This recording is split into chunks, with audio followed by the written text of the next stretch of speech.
ముందుంది ముసళ్ళ పండగ అంటే ఇదేనేమో. పూర్తిగా బాధ్యతలు కూడా స్వీకరించకుండానే బీజేపీ చీఫ్ ముందున్న సవాళ్లపై ముందే పార్టీ నేతలు పంచాయతీ పెట్టేశారు. దీంతో కొత్త సారథి ఏం చేస్తారనేది ఇప్పుడు హాట్ టాపిక్ గా మారింది.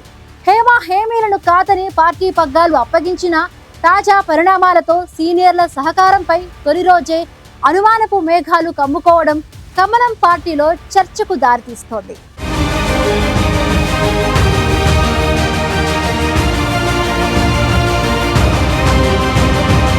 కొత్త అధ్యక్షుడు ఇంకా కుర్చీలో కుదురుకోలేదు, కండువా సరిచేసుకోలేదు. ఈలోపే నిట్టూర్పులు మొదలైపోయాయి.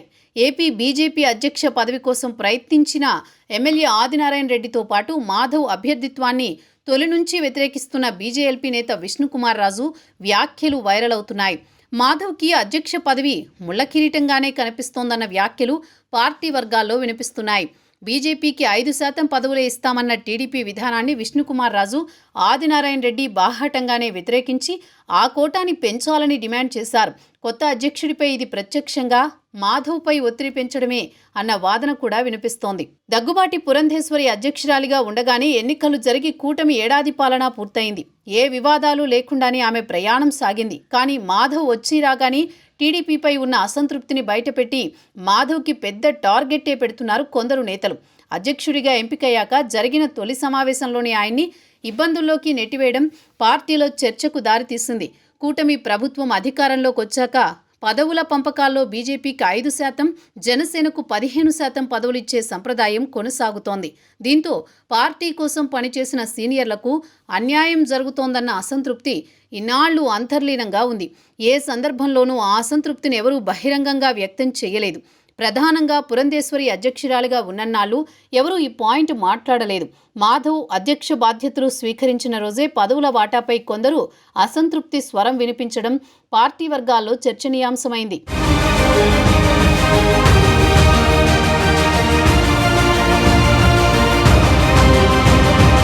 బీజేపీ శాసనసభాపక్ష నేత విష్ణుకుమార్ రాజు చేసిన వ్యాఖ్యలకు పార్టీ శ్రేణుల్లో మద్దతు పెరుగుతోంది.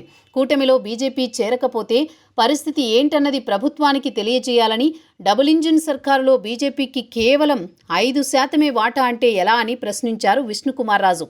స్థానిక సంస్థల ఎన్నికల్లో బీజేపీ వాటా పెరగాలని డిమాండ్ చేశారు. మీకు 5% ఉంది, మీకు ఇంతే అంటే ఇక కుదరదన్నారు. దశాబ్దాలుగా పార్టీ జెండా మోసిన వారికి పదవులు ఇవ్వకుండా ఎగనామం పెట్టడం సరికాదని మండిపడ్డారు. కూటమి ఖచ్చితంగా కలిసి ఉండాలంటే మన వాటా మనకు దక్కాల్సిందే అని కామెంట్స్ చేశారు. దీనిపై మాధవ్ గట్టిగా అడగాలంటూ కొత్త అధ్యక్షుడికి పెద్ద టాస్కే పెట్టేశారు. కమలనాథుల అభిప్రాయానికి తగ్గట్టే ఈ వ్యాఖ్యలు ఉండడంతో పార్టీ శ్రేణుల్లో రెస్పాన్స్ వస్తోంది. విష్ణుకుమార్ రాజు వ్యాఖ్యలు ఒక రకంగా మాధవ్ సత్తాను సవాల్ చేసేలా ఉన్నాయన్న అభిప్రాయం కూడా లేకపోలేదు. టీడీపీ నాయకత్వంపై ఒత్తిడి చేసి బీజేపీ కార్యకర్తలకు ఎక్కువ పదవులు ఇప్పించే బాధ్యత మీదే అని పరోక్షంగా మాధవ్కి చెప్పారని అంటున్నారు.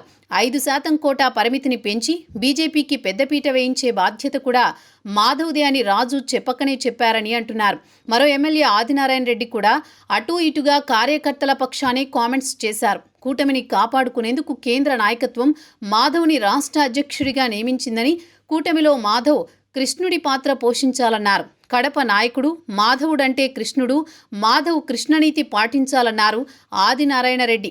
అంతేకాదు కాస్త కఠినంగా వ్యవహరించకపోతే పని కాదని కూడా తేల్చేశారు.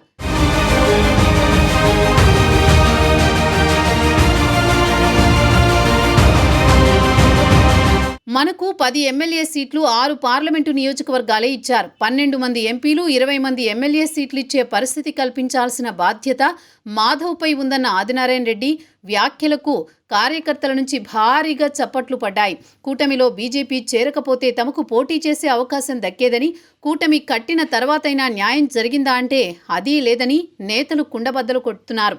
5% కోటా వల్ల నష్టపోతున్నామంటున్నారు. మొదటి నుంచి ఉన్నవారిని కాదని పార్టీ మారి వచ్చిన వారికే పెద్దపీట వేశారన్న విమర్శలు కూడా వినిపించడం విశేషం. కార్పొరేషన్ పదవుల్లో 1/6 ఇస్తున్నారని, బీజేపీ లేకపోతే అసలు కూటమి ఎక్కడిదన్న ప్రశ్నలు సంధిస్తున్నారు కమలం పార్టీ నేతలు. పదవుల విషయంలో బీజేపీ అగ్రనాయకత్వం ఇంతవరకు చొరవ తీసుకోలేదని చర్చించుకుంటున్నారు. టీడీపీ, జనసేన ఎమ్మెల్యేలు తమను ఖాతరు చేయడం లేదని, ఈ విషయాన్ని గతంలో నాయకత్వం దృష్టికి తీసుకువెళ్లినా ఫలితం లేదని సీనియర్లు ఆవేదన వ్యక్తం చేస్తున్నారు. చివరకు తిరుమల లెటర్లు కూడా తీసుకునే పరిస్థితి లేదని నేతలు చర్చించుకుంటున్నారు. ప్రభుత్వంలో ఉన్నా పనులు కావడం లేదని బీజేపీ క్యాడర్ అసహనంతో ఉందంటున్నారు. కూటమిలో చేరటం వల్ల టీడీపీ, జనసేనకే తప్ప బీజేపీకి ఎలాంటి లాభం కనిపించడం లేదనే అభిప్రాయంతో ఉన్నారు మెజారిటీ నేతలు. ఇవన్నీ ఎప్పటినుంచో ఉన్నా మాధవ్ రాగానే ఆయన భుజాలపై భారం పెడుతున్నారు. కేంద్ర నిధులతో జరుగుతున్న అమరావతి నిర్మాణంలో బీజేపీ నేతలకు పనులివ్వని విషయాన్ని కూడా ప్రస్తావిస్తున్నారు. ఇదంతా ఒకెత్తైతే ప్రభుత్వంలో ఉన్న మంత్రి సత్యకుమార్ యాదవ్కి ఆ శాఖ ప్రిన్సిపల్ సెక్రటరీ సహకరించడం లేదన్న విమర్శలు పార్టీ వర్గాల్లో వినిపిస్తున్నాయి. రాష్ట్రం విడిపోయినప్పటి నుంచి ఇప్పటి వరకు కేంద్రంలోని నామినేటెడ్ పదవులు ఇవ్వకపోవడం పైన బీజేపీ నేతలు గుర్రుగా ఉన్నారని అంటున్నారు. కేంద్ర నాయకత్వంపై ఒత్తిడి తెచ్చి కార్యకర్తలకు న్యాయం చేద్దామన్న ఆలోచన ఇప్పటి వరకు ఒక్క అధ్యక్షుడు చేయలేదని, ఇప్పుడు వాటిని మాధవ్ భుజానికెత్తుకుంటే బాగుంటుందనేది సగటు కార్యకర్త ఆశగా చెబుతున్నారు. బీజేపీ కార్యకర్తల ఆశలు భారీ స్థాయిలో ఉన్నాయి. ఇప్పుడు కాకపోతే మరెప్పుడు అనే ప్రశ్న పార్టీ నేతల నుంచి వస్తోంది. ఇన్ని అంచనాలను మాధవ్ ఎలా అందుకుంటారో, అందరినీ ఎలా సంతృప్తి పరుస్తారో చూడాలి మరి.